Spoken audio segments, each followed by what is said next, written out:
Welcome to another episode of the Tom Schimmer Podcast. Happy Monday, everyone. I hope everyone had a great weekend. I'm on the road again this week in Arkansas. I was in Arkansas last week too, but I did manage to squeeze in a weekend in Memphis, which is slowly becoming one of my favorite cities to visit. Between the live music and the food alone, I have really come to appreciate Memphis. And of course, you add in the culture and all of the history. There's just an authenticity to Memphis that I'm just finding quite alluring, and looking forward to future visits to the city as well, becoming quite familiar with the live music scene there. I want to take this time right now just again to remind you of a few upcoming events. Grading from the Inside Out, the 2-day training will be virtual April 5th and 12th. We'll be in Des Moines, Iowa, face-to-face March 28th and 29th. We'll be in San Antonio, Texas, April 25th and 26th. Standards-based learning in action. That'll also be in San Antonio, Texas, April 27th and 28th. So, of course, there's 4 days in a row, 2 days on Grading from the Inside Out, 2 days at Standards-Based Learning in Action, so 4 days in San Antonio. All the information for those events can be found on the Solution Tree website. Links in the show notes for all of them as well. Okay, as I always say, big thanks for tuning in this week.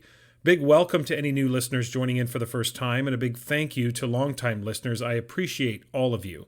This week, my guest is Tom Murrary. Tom serves as the Director of Innovation for Future Ready Schools. So, of course, we talk all about what being future ready means for our students. And in Assessment Corner this week, I'm going to finish my exploration of what it means to be trauma-informed with our assessment practices. And specifically, I'm going to talk about a bit of an epiphany I've had as I thought through how assessment and grading play out in our classrooms, and certainly when it comes to being trauma-informed. So that's today's plan. Let's get to it.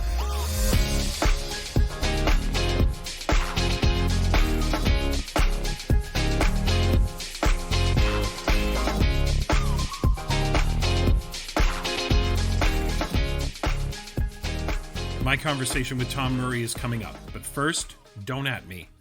But I'm going to open this week with yet another plea to all educators, this time a little more serious than Wordle. And the plea is to please advocate your positions honestly. Now, I've talked about this before in some ways when I talked about hyperbole and false dichotomies, but I keep coming across it, and I honestly think it has to stop. Now, I'm under no illusion that it will stop because it's way too alluring and it's way too easy. But that doesn't mean it doesn't have to stop. My issue is that too many people, again, not most, but enough to notice, too many people resort to caricatures to undermine an idea that they're against. Rather than simply arguing for a position or saying, hey, this is better, we can't help ourselves and we resort to a caricature of the truth. First example, this false dichotomy of teaching versus learning. I've always thought this cute, pithy little quote on social media was just a complete waste of time. Why does that have to be a versus? Teaching is a means, learning is the end. And for the life of me, I don't understand why teachers spend so much time talking about how they shouldn't be teaching. But you see, it's the caricature. It's in the teaching versus learning caricature, there's this lecturer, right? It's the teacher that is so distant from the students that they fail to even know their names, that they're just delivering information at a rapid pace as the students struggle to keep up.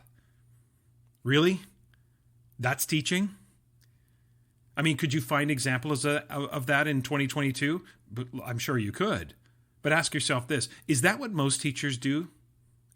Is that most teachers you know? They're not. It's not most teachers I know. I don't understand why we are so actively trying to disengage from the actual name of our profession. Oh, I don't teach, I facilitate. This play on words is so performative and really represents the worst of our overthinking in education. I mean, let's be honest. If there is any group of professionals who can overthink things, it's we educators. I just think it's silly. And to create this false dichotomy is really disingenuous. And I know what people are trying to get at, but honestly, it just is such a performative act. Another example, you get into the debates about psychology, the constructivist versus behaviorist debate, right?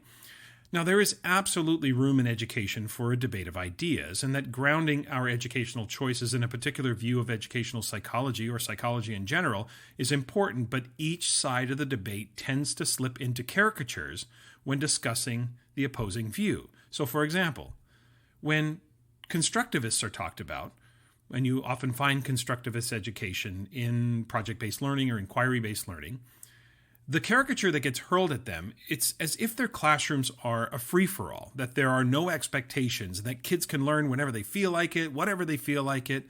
I mean, all of that is entirely untrue. But if you want to tear down an idea, then put up a caricature as the norm. It's disingenuous. The people doing it know it's disingenuous, but it doesn't stop them from trying to uplift their ideas by mischaracterizing another idea. I mean, there is without question room in education for nurturing curiosity and having students construct new knowledge and new meaning through the synthesis of what they already know and the combination of that with their new learning. But characterizing this as some unstructured, low-rigor, free-for-all environment is completely unfair and, like I said, disingenuous. Now, before all you constructivists get all smug, you often do the same thing to the behaviorists when you characterize behaviorism as this Pavlovian focus on compliance and control, this sort of dystopian society of people salivating at the ring of a bell. Behaviorists are really concerned about the context or the environment within which one is behaving, and the use of monitoring and the use of feedback to guide and support students along their trajectory toward independence. And it's funny to me in some cases how the intrinsic external, debate, in that debate, no one ever brings up the fact that external academic feedback is lauded for its impact on student achievement. But as soon as that external feedback is meant to improve student behavior, it's suddenly of the devil. If intrinsic is negatively impacted by extrinsic, then why are we okay with extrinsic feedback academically, or even at times extrinsic consequences for antisocial behavior or code of conduct violations? Wouldn't an out-of-school suspension, for example, be to the detriment of a student's intrinsic motivation to act pro-socially? Now, another example is the caricature of personalized learning versus standards, and you're going to hear Tom Murray and I talk about that shortly, so I won't get into it now. But again, arguing the extremes against a caricature is something I thought was only reserved for politics. In politics, we kind of understand that's the game, right? You take an ounce of the truth and you blow it out of proportion to characterize the other side in such an exaggerated manner that you create this illusion that the election is actually not a choice. You have no choice but to vote for us because those on the other side are, and then you fill in the blank, right? Those on the other side are racist or fascist or radical or socialists or all of the above or whatever the case might be. You kind of expect that in politics. But I expect more from educators, partly because we would expect more from our students. If a student were arguing a position, would you allow the so-called evidence to be hyperbolic, or would you allow it to be a caricature or mischaracterized as though it was an exaggeration? There's no chance you would stand for that. So if our students can't do it, then why do we? Advocate for your position. Advocate strongly for it. I think debate in education is healthy, and in some ways we don't do it enough. And I think partly the reason is that you end up having to defend against a caricature that rarely resembles the truth and doesn't really represent your position either. I mean, people think when they're doing this, they're being clever, but honestly, I think it's weak. Watch for this as you see people assert positions on social media. If your idea needs a caricature on the other side to assert your position, then you must not feel that strongly about your position. Let your idea stand on its merits. Advocate strongly for your position. Bring all of the evidence forward, bring all of the evidence to the table, and assert your position, your idea, or your philosophy. Assert it and ensure that people know that you believe this is the right course of action. Advocate hard, but advocate honestly. Because from where I sit, when you don't do that, the idea you're advocating for and your defense of it looks weaker, not stronger.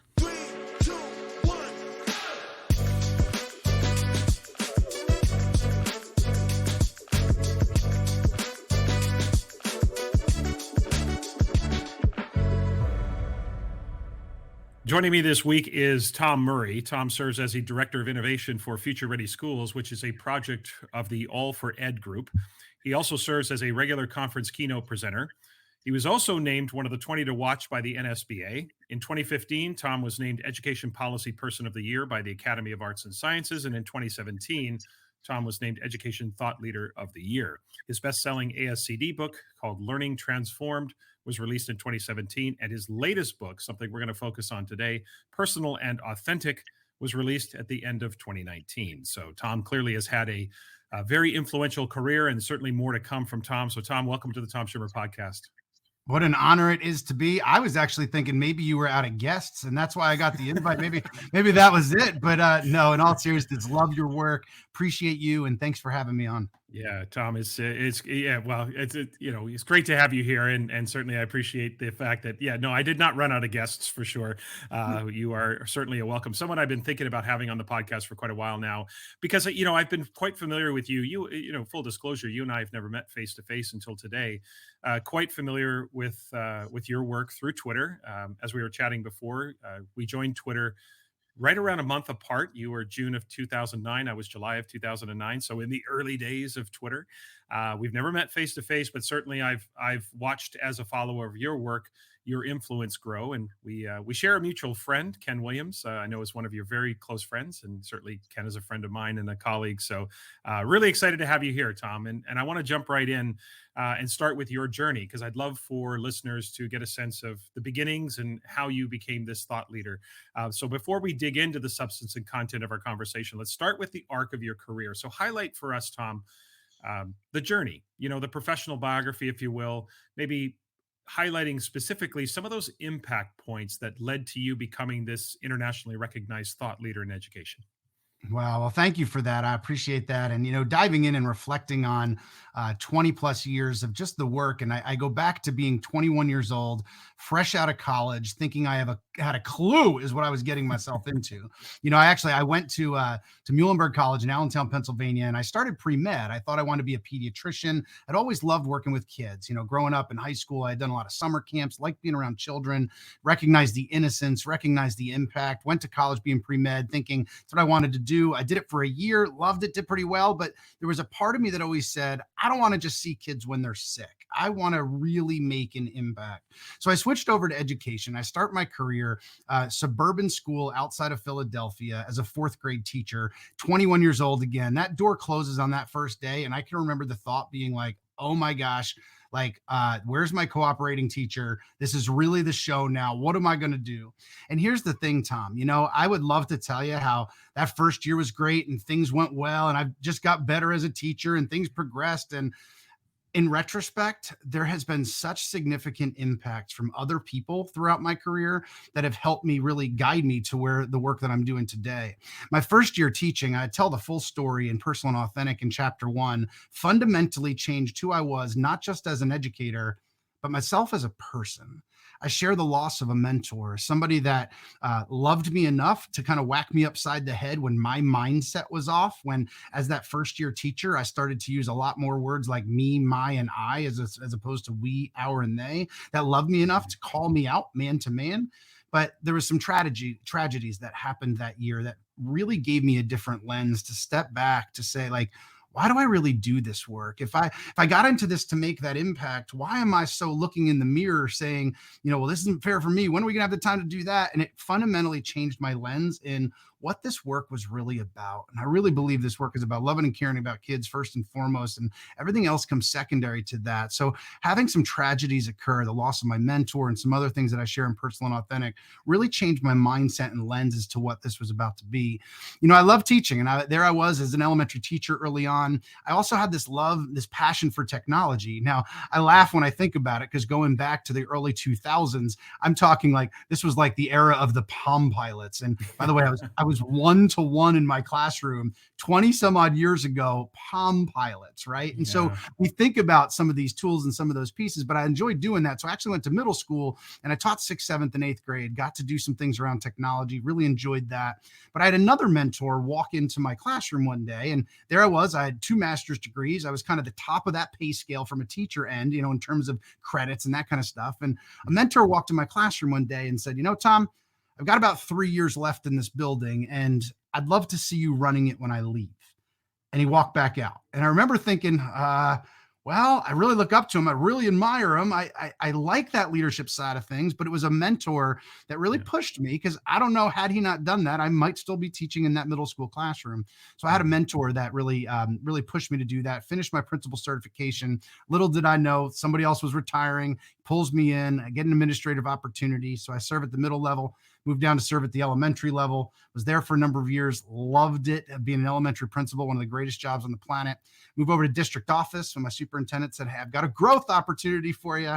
I go and I take that on. We were doing amazing things too. Things I look back, 13 years ago, completely competency based K to 12. We created our own virtual program, taught by our own teachers with our own curriculum. I'm talking 13 years ago. So we were very progressive in some of the things that we did. And I then get this call. We were featured on Digital Learning Day, which is now something that I help run. And Digital Learning Day is run by All for Ed. And again, going back about 11 years ago now, it was 10 years ago, it was the second Digital Learning Day. My team was featured because we were creating here you go, it's going to sound familiar, our own virtual program taught by our teachers with our content, and then offering kids the flexibility at the high school level to kind of really come in and to leave this campus per se, like almost that college feel, with any combination of face-to-face and virtual classes. And we did that for 3 years. And I would say it took us about 3 years to really get it right, and got recruited to go to Washington, D.C. In a bipartisan way. So part of my work, I get to work with the U.S. Senate, the Congress, sometimes the White House. I'm not there to be red. I'm not there to be blue. I'm there to really focus on student-related issues that we really believe in. But that's where that was birthplace of future-ready schools. And so I've been doing that for the last 7 years, working with superintendents, working with principals and whatnot. So, in retrospect, it's every step of the way, I've had people whose shoulders that I get to stand on because of Right. encouragement, because of mentorship, but also the opportunity. I feel really blessed to do the work that I do to influence students nationwide. No, you are certainly having an influence, no question. And it's the technology side, of course, that allowed me to become familiar with your work over the last decade or so as you expanded your reach, and that became evident on Twitter that you were having more and more influence, and you could see the teachers interacting with your work. Certainly impressive stuff, Tom, for sure. So let's move to this overarching view, and we're going to get a little bit more granular and specific in a moment, but let's look at this from a view of from 30,000 feet. So quite simply, what does it mean to educate students to be future ready? What does that mean to you? And what does that mean to us in terms of our focus on being future ready and having our students being future ready? Yeah, so I really like to phrase that as, how do we empower students to live life on their own terms?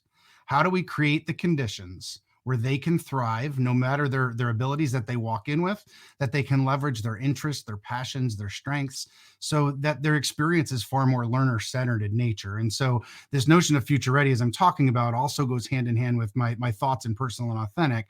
So the work we do at Future Ready Schools is meant to be very learner centered, right? How do we create the conditions where every student can thrive, no matter where they come from, no matter the zip code they call home?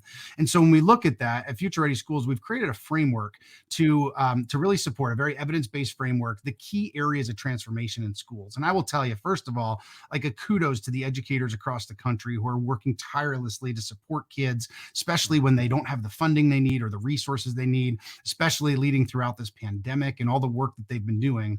But at Future Ready Schools, we've created a framework to look at some of these big bucket areas of transformation. In other words, the areas that are foundational when it comes to shifting our schools to create the environments that our kids need.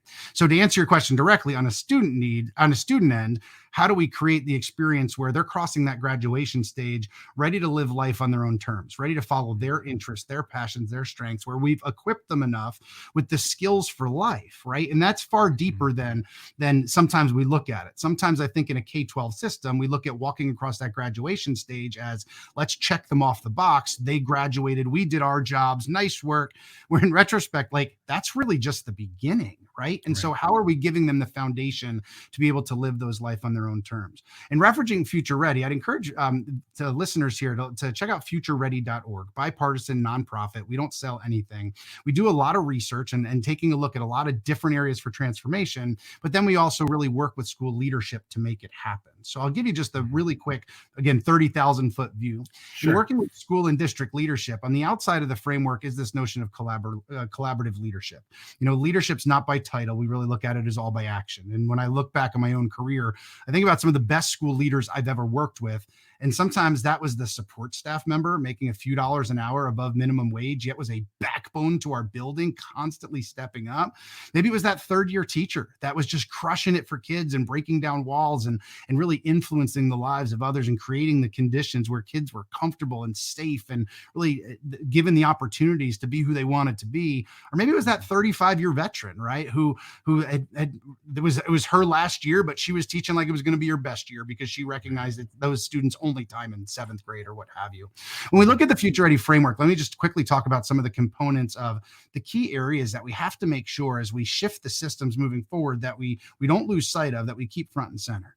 First being curriculum instruction and assessment. Our job is not to come in from a Future Ready end and say, like, here's the curriculum you should purchase. We look at that as this notion of how do we make sure the experience for students is relevant and for today's modern learners. We can all relate to this notion of kids asking, why are we learning this? Why are we learning this? And we've all heard it. Every educator's heard that. To me, it's a sign of one or two things. Number one, maybe we need to step back and really analyze some of the things that we do and ask, is this the best way? Is this relevant for today's generation?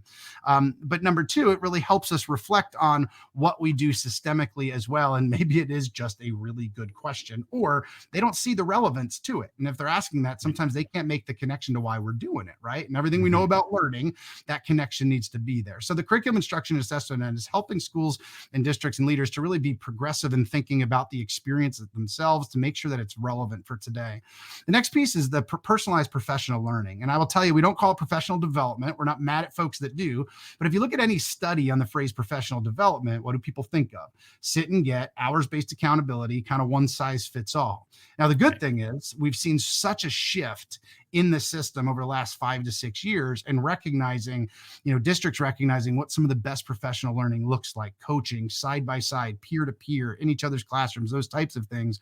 But recognizing how do we create a system where we're practicing what we're preaching? If we're talking about personalized learning for kids, yet everything we do for our adults is one size fits all, it's hypocritical. Like, there's no other way to put it. And so how do we mirror what we're saying is good for kids with our staff? And also, how do we empower our staff? Tom, you and I are both people that we work with districts. We do a lot of professional learning ourselves with district leaders, and we're really proud of that. But at the same time, some of the greatest people doing professional learning are teaching in classrooms every single day and helping districts really enable that. Third piece is around budget and resources and taking a look at sustainability.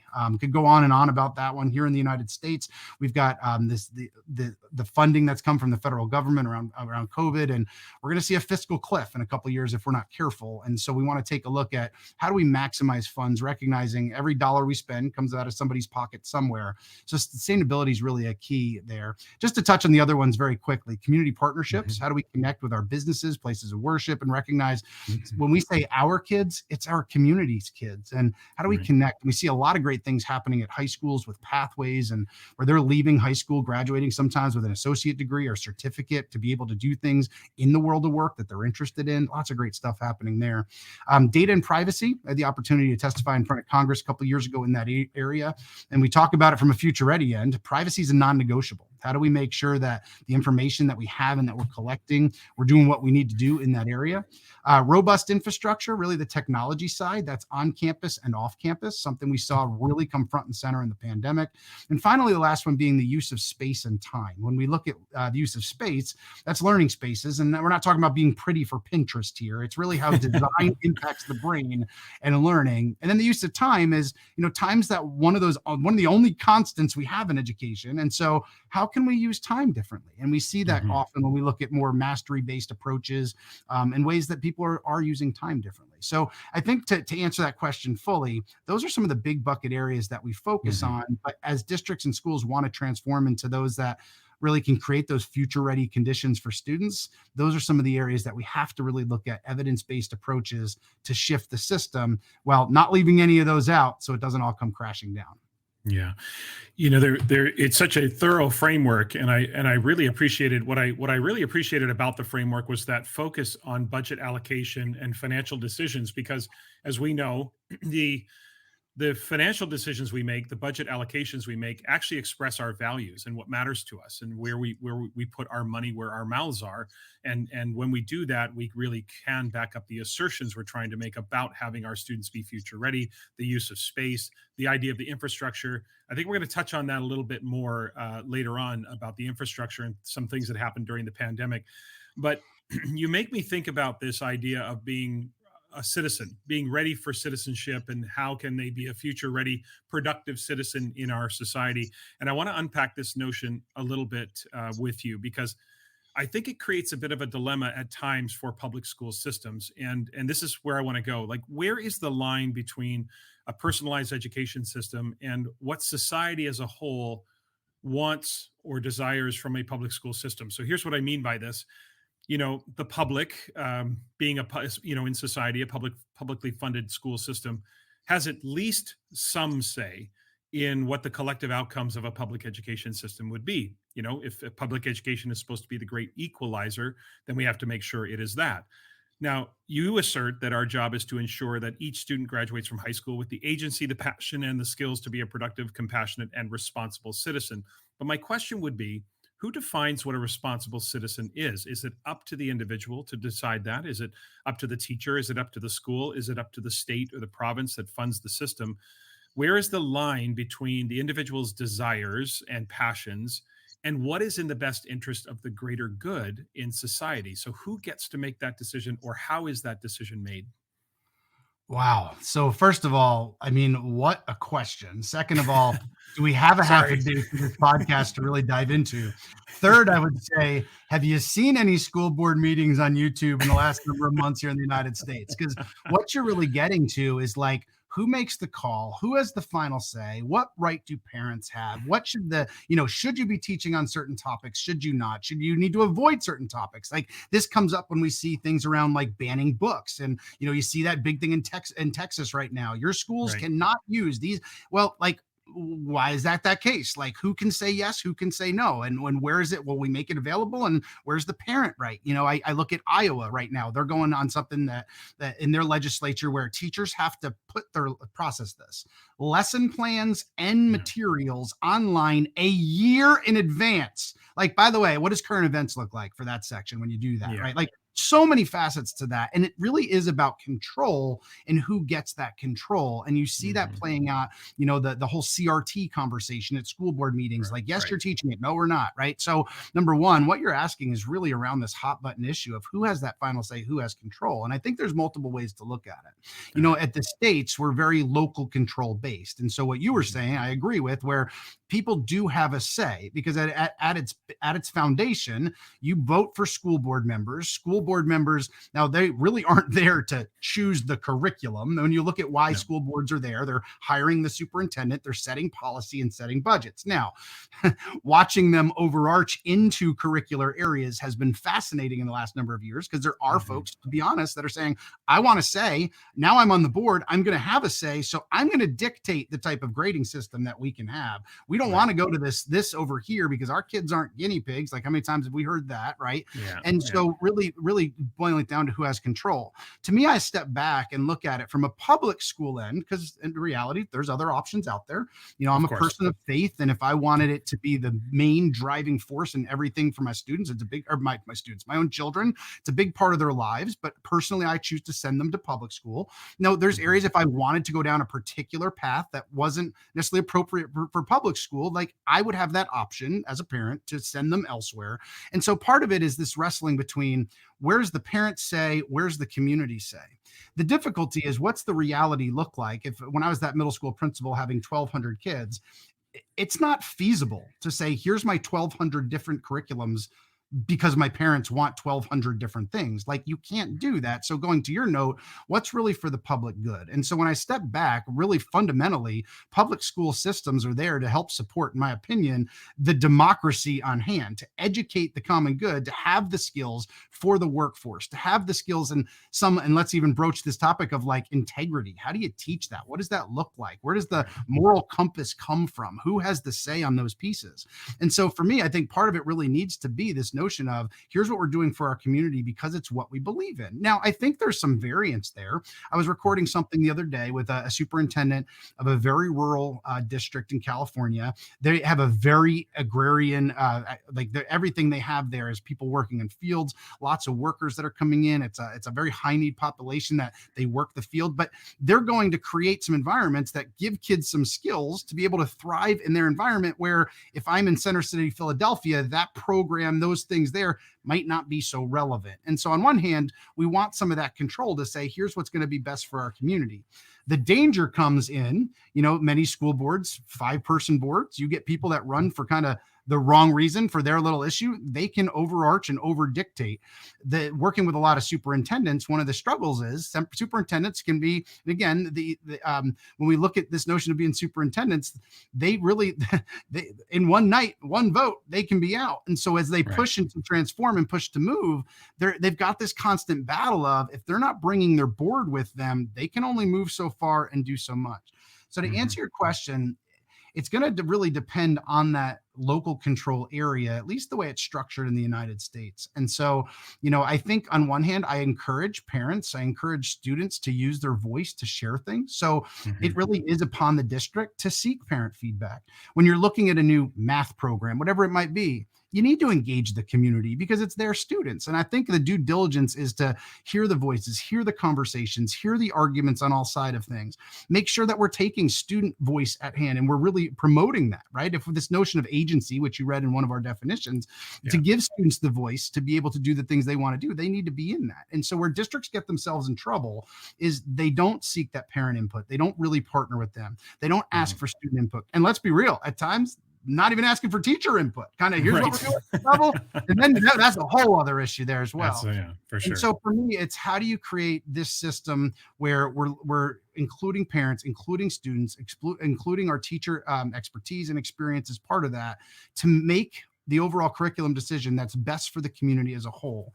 Now, that's going to rest with the administration there with passage for budget ends, because a school board can say no. A school board can say we're not spending $200,000 on that new curriculum. They're gonna have that choice. So they can be that roadblock if they don't believe in it. But there also needs to be some checks and balances, and whether that's with the school board, whether that's with because if we can look at it with best intent, saying, well, yeah, we want them making those decisions, and that's all well and good, and we do. But let's face it, if we have somebody that's got the wrong mindset in a position to say, hey, we're going to do things that aren't good for kids, there also needs to be some voice in communities, in our students, from our teachers to say, hey, we don't believe in that. That's not part of our core values. So I love your question because it's so complex. It's so deep in nature. It's so relevant for the world that we're living in, whereas people really wrestle with that control. In the best places that I see it happening, here's what I see. I see superintendents and principals that are community builders. And you recognize when you're making decisions, you're very rarely going to have 100% of your people on board, right? Especially if there's a shift, especially if there's a change, because we're asking people to do things differently. So in places where we see superintendents and we see principals being community builders, leveraging the expertise of teachers and the educators, leveraging student voice in the process, engaging our businesses, going back to that community partnerships gear of the framework, building this community, building collaboration to say, here's what we want for our students. Let me give you one example. I'm thinking about Valverde Unified in California. Superintendent Mike McCormick is a great friend of mine. They've grown their Pathways program from 4 or 5 years ago, 3 or 4 pathways at their high school, to now having over 40 pathways. But here's what they did. They went into their community and pulled in many of their business owners. And we've got business owner contact information. It's on our tax rolls, and reached out to them and said, we as a district have your next 20,000 employees.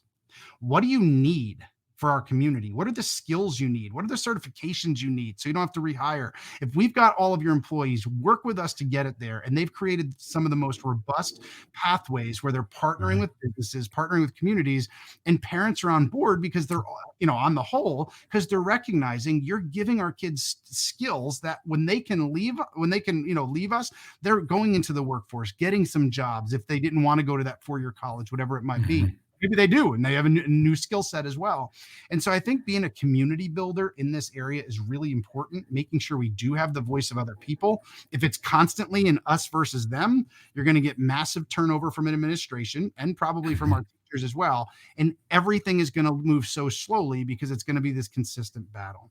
So, Yeah. depending on the issue, it's really hard to say like that line is at the Right. 30-yard line or whatever it might be.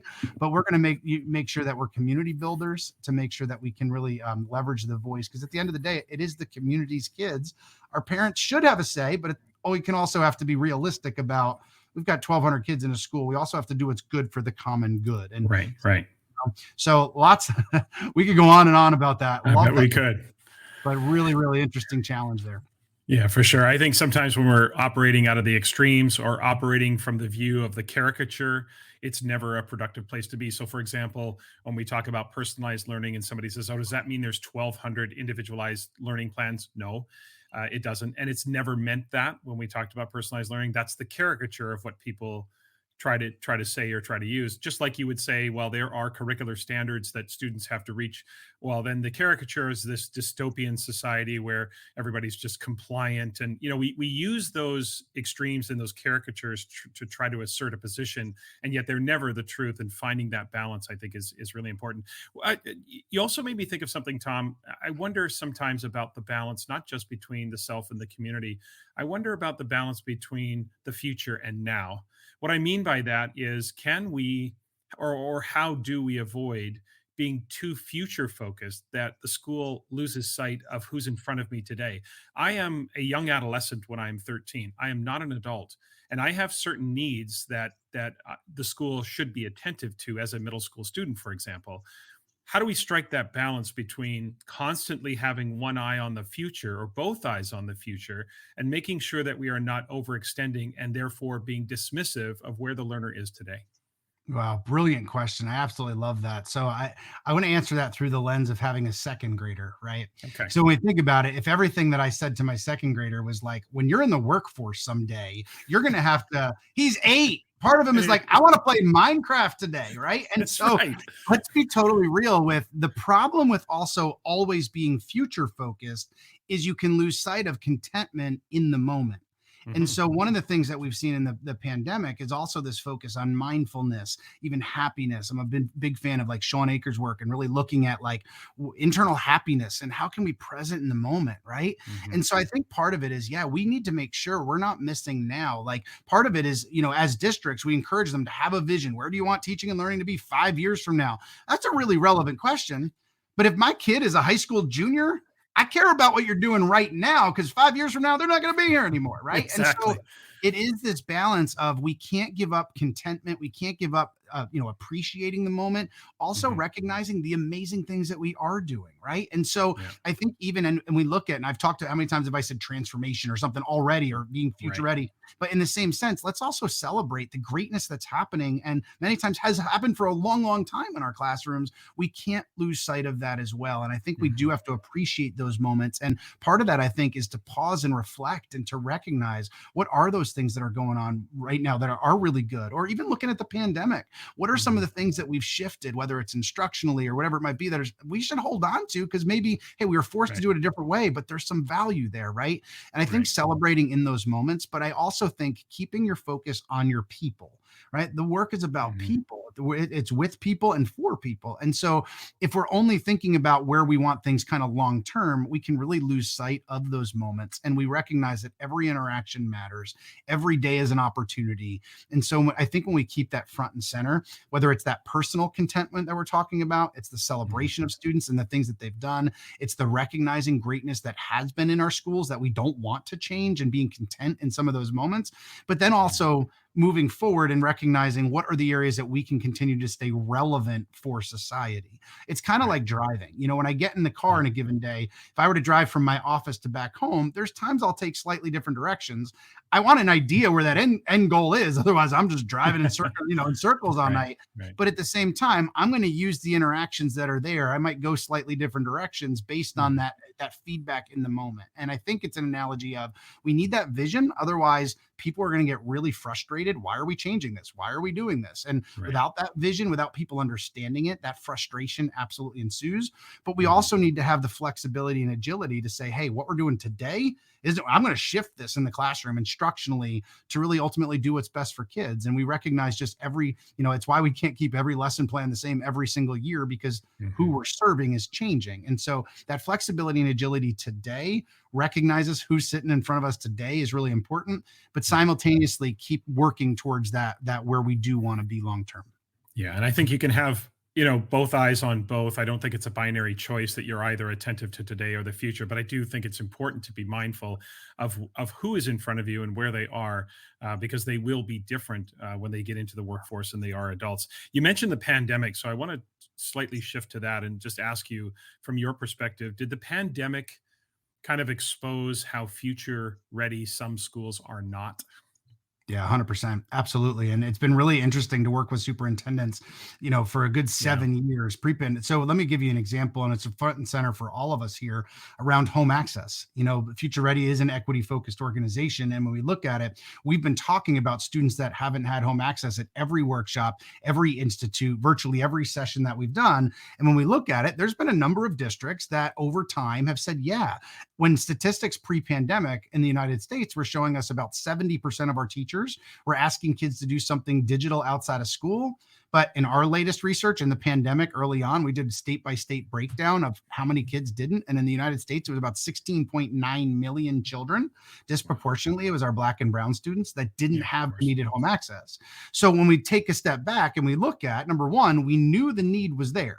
Number two, like, why did it take March 13th of 2020, which was the date for many districts, that Right. Friday, being Yeah. like, oh shoot, now what are we going to do? And so when we take a look from a Future Ready end, many districts have come and said, thank you for really pushing us on that, because we were equipped with some of the devices. Many of our students that didn't have access had some of the hotspots. And again, Mhm. it's brought something front and center. I really like to share that in my opinion, like, COVID didn't create equity issues. It amplified equity issues that have always existed. And so Right. when we look at things like that, when we look at kids, some of those initial thoughts, if we go back to that week in March of 2020, I didn't hear a single educator saying like, oh darn, the spelling test for next Wednesday, we're going to have to put off that first week. It was, Mhm. do my kids have food? Do my kids have what they need? Yeah. Are they safe? And really going back to those essential foundations of making sure people have what people need to be Mhm. safe and to be able to come to learn. And so what have we seen? We saw, the federal government in the United States step in and say, we're going to provide free lunch for every child across the board and breakfast if needed, because we need to level that playing field. We Mhm. saw the influx of technology to be able to support off campus. We saw those needs because it really went back to the fundamental needs around opportunity and access. And Yeah. so to answer that question, when we look from a Future Ready end, there were a lot of districts that made a lot of investments in those things pre-pandemic, right? But there was also some districts, if I'm totally honest, that said, oh boy, I guess we really do need to care about this. And I do say that in a loving way, but we have to look at our lens and say, why were we blind to recognizing how many of our students didn't have access, yet we were constantly asking them to do something they couldn't? And then how many Mhm. times did it impact their grade? How Right. many times I've never met a high school junior that wants to put their hand up and be like, I didn't put that in whatever Schoology Google Classroom last night because I didn't have the access, because right now I'm living in a homeless shelter or at a hotel or whatever. You know, it's typically what I've often seen, if we're putting students in that situation, it's often that kind of shame and that quiet. And then sometimes now we're deducting points from a grade. And Right. so I think it's forced us to take a really hard look at those kinds of things. It's Yeah. forced us to take a look at things around grading and instruction and asynchronous learning. In the United States, our Congress has used this notion of a learning loss. And you want to talk about a hot topic, people get all Yeah. fired up, looking at that. On Yeah. one hand, I look at it like my own son, he missed in-person learning half of his kindergarten year and almost his whole first grade year. So there's a part to it when we look at like reading and writing that, like, you know, across the board, there was a lot of need there if they just didn't have as much in-person time. Now, I want to follow Mhm. that up with to say kudos to the teachers who did everything possible to do things virtual. But look, put like 25, 30 virtual kindergartners on a Zoom, like, realistically, you're kind of limited in how long you can do stuff, how much you can get Right. across. So I think it's really brought to light some of those instructional pieces to help us focus Hmm. on, like, what does high quality instruction look like? What is value virtually? What might that look like for some kids, if not all kids? And what could Hmm. that be? And really is bringing us back to even things around, some of the questions around grading and engagement and what Yeah, should that for look sure. like? So I For think sure. if anything, it has been a crisis. We'd certainly never look to want to go through that, but it's brought up some essential questions around some of these key areas, whether it's access, opportunity, whether it's grading and instruction, that if we don't look at it now and we don't make shifts now that we know are good for kids, let's be real, we're never going to do it. Like, Right. if we don't do that now with the influx of funding, with the opportunity to say, hey, we've looked at this is different, when we get back to a comfort zone, wherever that may be, hopefully sooner rather than later, just in terms of pandemic stuff, like, we're not Hmm. going to make the shifts then. And Right. so we do see a lot of districts making those shifts in those different areas. But yeah, going back to, I think districts that were heavily involved in Future Ready, we were talking about a lot of this stuff, and bam, the Hmm. pandemic hit. Fortunately, a lot of them had gotten ahead of it. A lot of districts Right. had, but the reality was it slapped us in the face a little bit to say, hey, we weren't prepared for a number of places, and they need to face that realization and now actually do something about it. Yeah, for sure. You know, from an infrastructure perspective, a lot of districts were caught, and I think that the past practice had been, let's wait until we find out whether or not someone doesn't have access or a family is struggling with that. And I think the lesson out of that is that we have to go get that information. Yep. We have to find it out, because, as you say, they're not going to volunteer that information out of embarrassment, or Yep. they don't want to put themselves in that vulnerable position. And then I think you're also spot on with the idea of pedagogically, assessment wise, instruction wise, there were a lot of conversations that got put off, that the pandemic kind of pulled back the curtain and said, you need to talk about these things. And because what was happening was, so many kids were being given assignments or things that were easy to copy. They were, sort of recalled. Now look, you got to give it to teachers. In those first few months, the pandemic, everyone was kind of in shock and awe. So, those early stages, I think everybody can be forgiven. But as the dust settled a little bit on the routine of remote learning, I think a lot of conversations were really important. And I also have to hand it to districts, because a lot of districts, even though they got caught with the situation around infrastructure and students not having access, so many of them stepped up and really made sure that access to internet, et cetera, high speed internet, was available to them. So I think that, while this is not, I don't think you're intending it this way either, that this is not meant to be a criticism of educators or the systems. It's just meant to say, these conversations that began as a result of this pandemic, we have to continue having those conversations and continue to refine where Absolutely. we are and all of that. So I want to finish up here by talking about relationships, because I know that you talk a lot, and everyone in education talks about this. Is another one of those things where we all know relationships matter. We teach human beings, we don't teach widgets, so we know these are people and they have emotions, and we develop relationships. And yet, when you ask the question, build relationships, or what does that look like, that could take on many different forms for people, right? For some people it's about never hurting their feelings, or some people it's about tough love, or whatever it is. So from your perspective, Tom, what does an authentic, sort of real relationship look like between a teacher and a student? Yeah, I love that question. So to back it up a little bit, I shared earlier how I really believe our work is about loving and caring about kids, and everything else is secondary to Hmm. that. It is one of the things we have going for us in public education is that law mandates they show up. Right. So to process, like, if it didn't, would they still come? And so in many, many places, I would say the answer is absolutely, right? And why Hmm. is that? I would like to go on record and say, like, I don't think it's because standard 1.2.4b is really exciting that day. I think it's Right. because we're creating opportunities, showing that belief in them. And so to dive into that, how do we foster relationships? I also think, to your point, we have to call, like, what does a high quality relationship look like?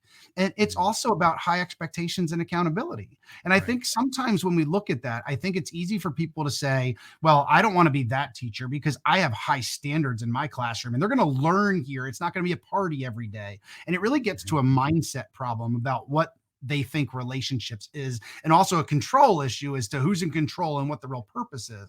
But when we Yeah. really look at it, when students are walking into classrooms, it's that I can think back to that old adage of, like, don't smile until Thanksgiving, which is probably some of the dumbest advice somebody could give a Yeah. new teacher. here in that regard. Because how do we create an environment where kids want to be? How do we create an environment in recognizing every interactions matter? So I want to actually back it up before I mention the classroom level to the Sure. admin level. I've never met a superintendent or a principal that doesn't preach relationships. And so one of my challenges for them is that's all well and good. And we all know that. How do you model it?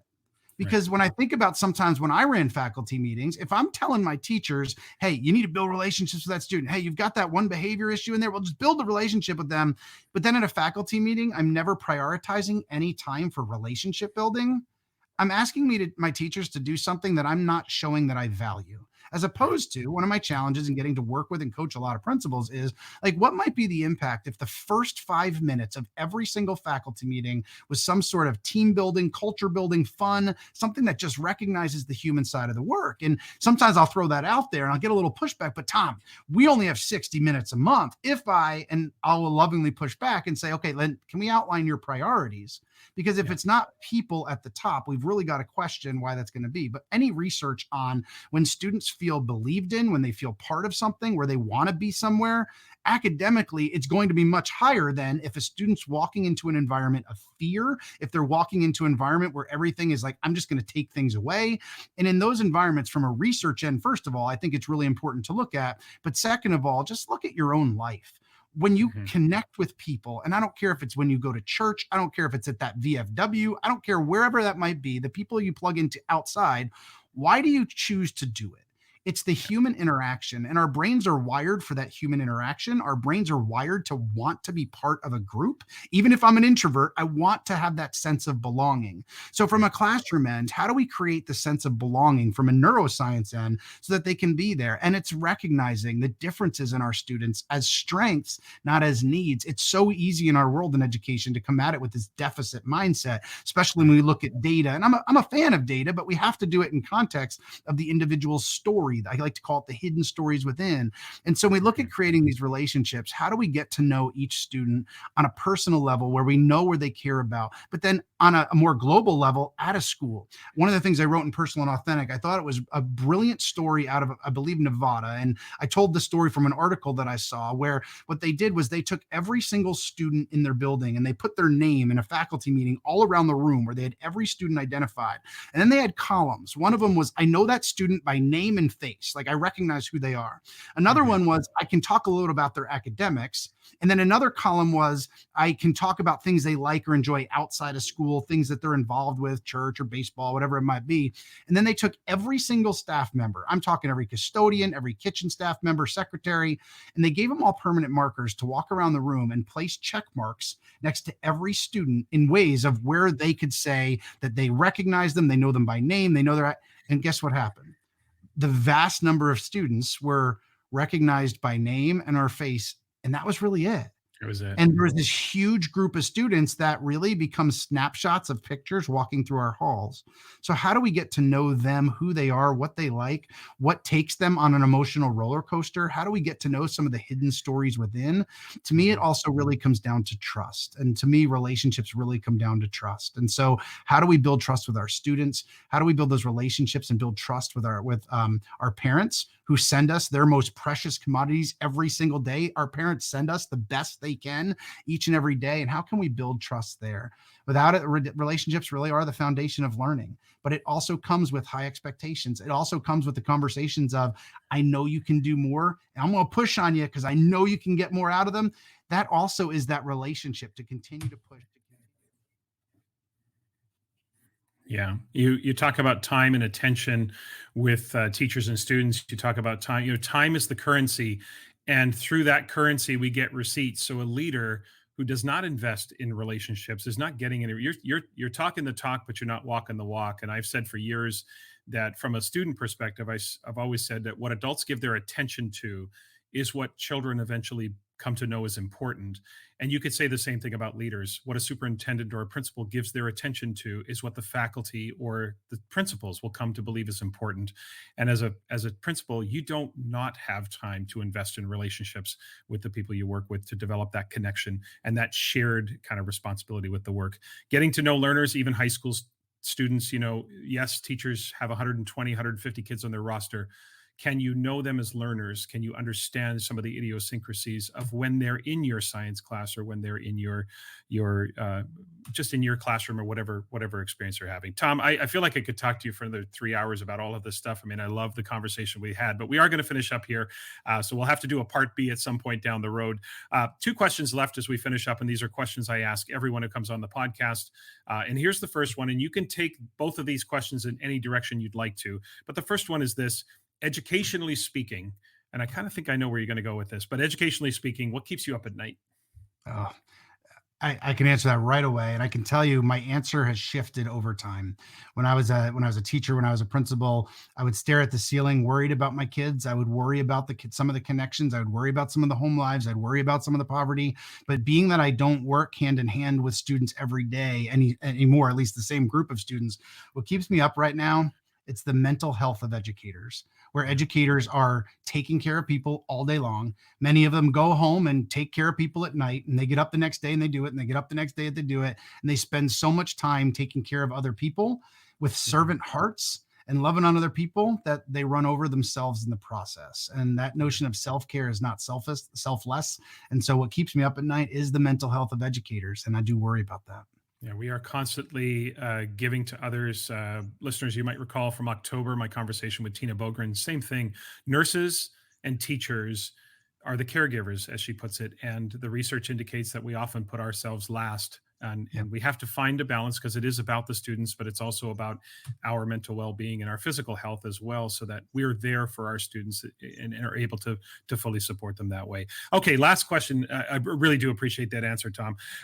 Last question as we finish up, and this is more of a personal question than it is a professional question, but the two will blend, of course. But it's a question about success. And if a random person stopped you on the street and asked you, what's your definition of success, how would you answer them? To be a little bit better tomorrow than I was today. Just the notion of continuous growth, continuous improvement, recognizing that everybody's point A is different. So getting to point B is going to look different, but just being a little bit better tomorrow than I was today. Yeah, I think in the micro level, just instead of thinking about this grandiose definition of success, just can I be better than I was yesterday? Can I be better tomorrow? It's often an adage that a lot of athletes take, right? Just getting better each day. Just what can I be a little bit better at? So I love that. Listeners, there are no shortage of ways that you can connect with Tom. Tom, of course, as I've mentioned, is on Twitter. The handle is at Thomas C. Murray. Instagram, Thomas C. Murray EDU. You'll find Tom on Facebook. That again is at Thomas C. Murray EDU on Facebook, LinkedIn, YouTube, Thomas C. Murray, at Thomas C. Murray on LinkedIn. You get the notion and the pattern here.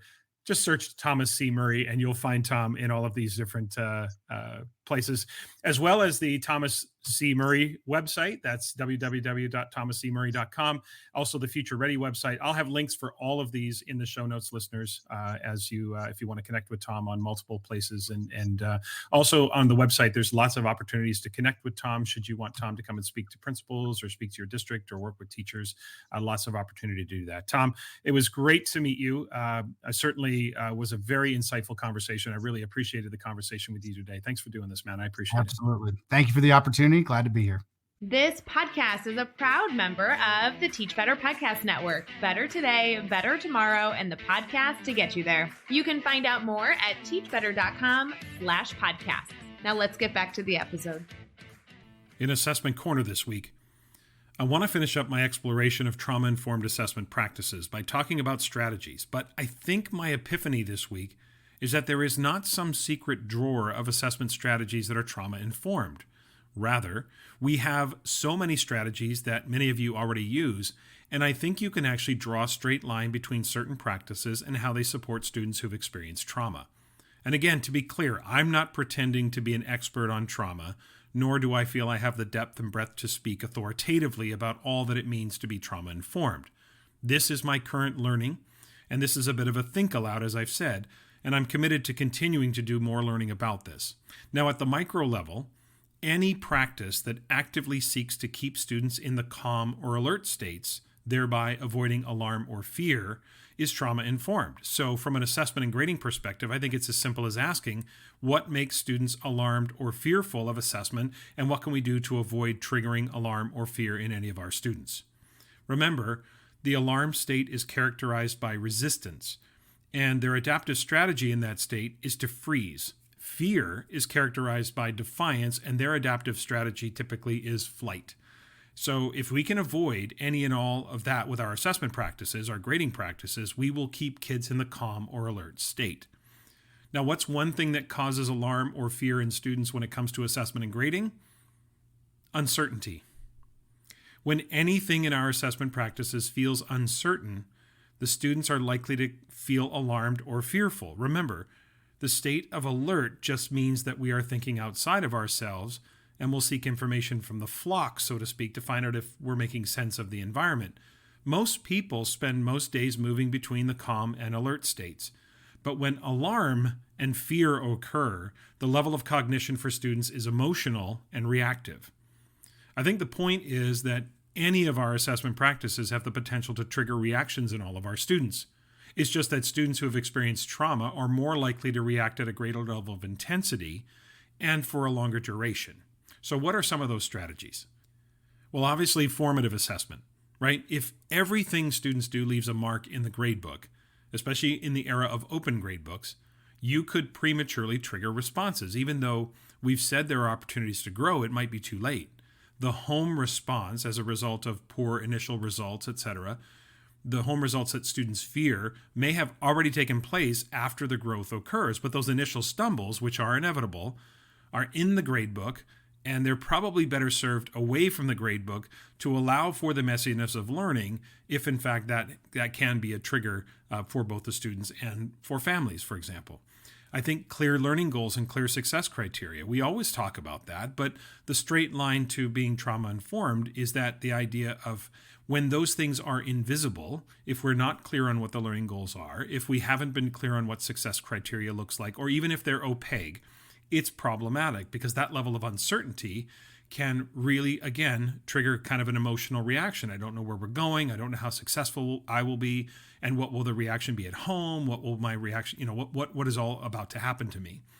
We also think about how students are being assessed. Now, back in the day, there used to be an atmosphere of secrecy around assessment, around the format of a test or the content of an assessment. It was almost assessment as trickery. And I know that was my mindset back in the early 1990s. I don't think we see a lot of that now, but it does still exist in some places. Not knowing how I'm going to be assessed can raise anxiety. It would raise anxiety in adults, never mind students. And if my anxiety is raised, it is more likely to trigger a different state that will again trigger a different reaction. If I've experienced trauma, that reaction is likely to be accelerated and magnified. I also think uncertainty around grading.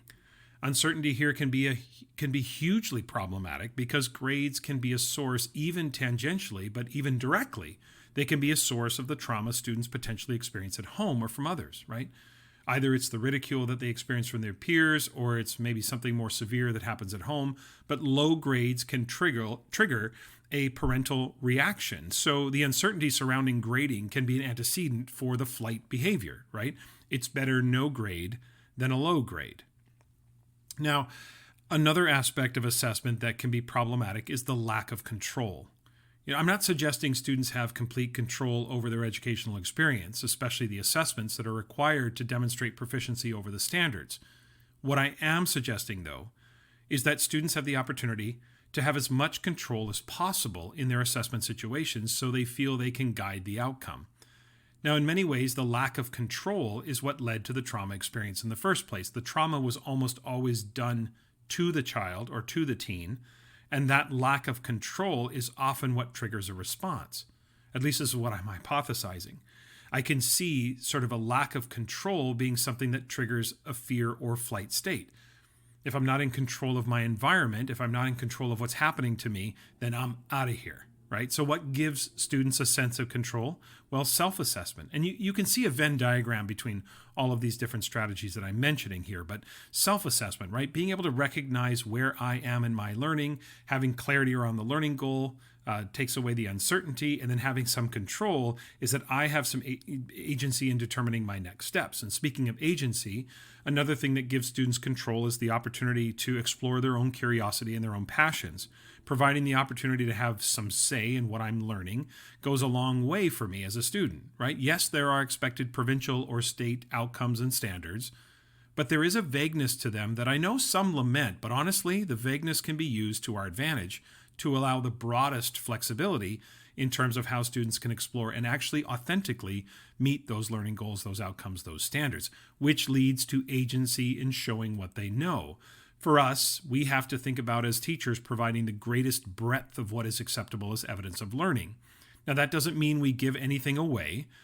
That doesn't reach the appropriate cognitive rigor of the standards or the outcomes. What it does mean, though, is that we have a broad scope of what it means to meet the expectation and allow for multiple versions of proficiency wherever that is possible. Now, finally, we had uncertainty, we had a lack of control, and finally, I'm thinking about a clear pathway forward. Now, of course, again, there is some overlap with uncertainty and other aspects that I talked about, the lack of control, but I think knowing the pathway forward gives a little predictability to students. And this, I think, comes loud and clear through the practice of reassessment. When I know that it's not just a one-shot deal, that there's a chance to keep learning, that it's never final, the pathway forward is more learning. Look, it may be rigorous, but we'll get you there. When students know that, then there can be a clarity around how they can move forward. Nothing will initiate more fear than an assessment being just a one-shot opportunity. Now, where that might not be possible to do that continual learning, because as students get older, sometimes there's a case to be made for limitations on reassessment, or some demonstrations of learning are really challenging to duplicate. I know, talk about labs or shop classes or things like that. Then I think being mindful of the fact that reassessment can be difficult, we need to spend a disproportionate amount of time preparing them. So maybe even over-prepare them, right? Especially early in the school year, where there is a small window of opportunity for things to be different. The first glimpse that students have that they are not lathering, rinsing, and repeating last year's results can give them that little bit of hope and that efficacy that Cassie, Nicole, and I often talk about when it comes to assessment. Now, as I said to you a few weeks ago, this was an exercise that was more of a think aloud than a deep dive, and it's my plan to continue to explore the impact of assessment practices on those who've experienced trauma. So many of our sound assessment and grading practices, if implemented correctly, really do align with ensuring that students avoid the fear or alarm stage that can emerge within the assessment paradigm. So that's going to be my question going forward. Not so much the question of how can I be more trauma-informed with my assessment practices, but getting a little bit more specific to say how can I create an assessment and grading culture that avoids fear or alarm. We want calmness. Alert sometimes, but that calm alert stage is where students can think from their cortex, they are reflective, and they are creative. And I'm sure there are more specific, more granular practices that align with being more trauma-informed. And if you have other ideas or you have some specifics, and maybe you're more of an expert on trauma than I am, certainly I've just began to scratch the surface of my own learning about what it means to be trauma-informed. I'd love to hear from you, either through email or social media or something like that. And like I said, this was just me doing a think aloud and scratching the surface, right? My commitment is to continue to think more deeply about how our assessment practices and how our grading practices can lead to students feeling more supported and therefore avoiding that alarm or fear state. That can certainly come from uncertainty. Alarm and fear can come from that lack of control, and alarm and fear can come from an unclear pathway going forward.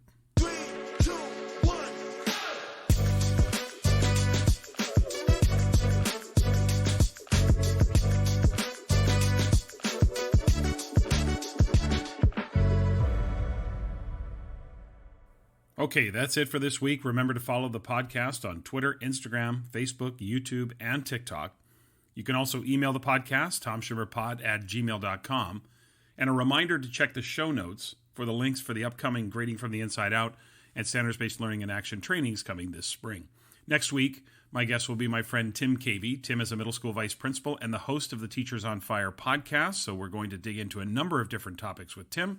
So please subscribe, rate, and review the podcast, especially on Apple Podcasts, but anywhere you can leave a rating and a review would be greatly appreciated. And if you like what you hear, please keep spreading the word about the podcast to your friends, your colleagues, or on social media. I would really appreciate that. Have a great week, everyone.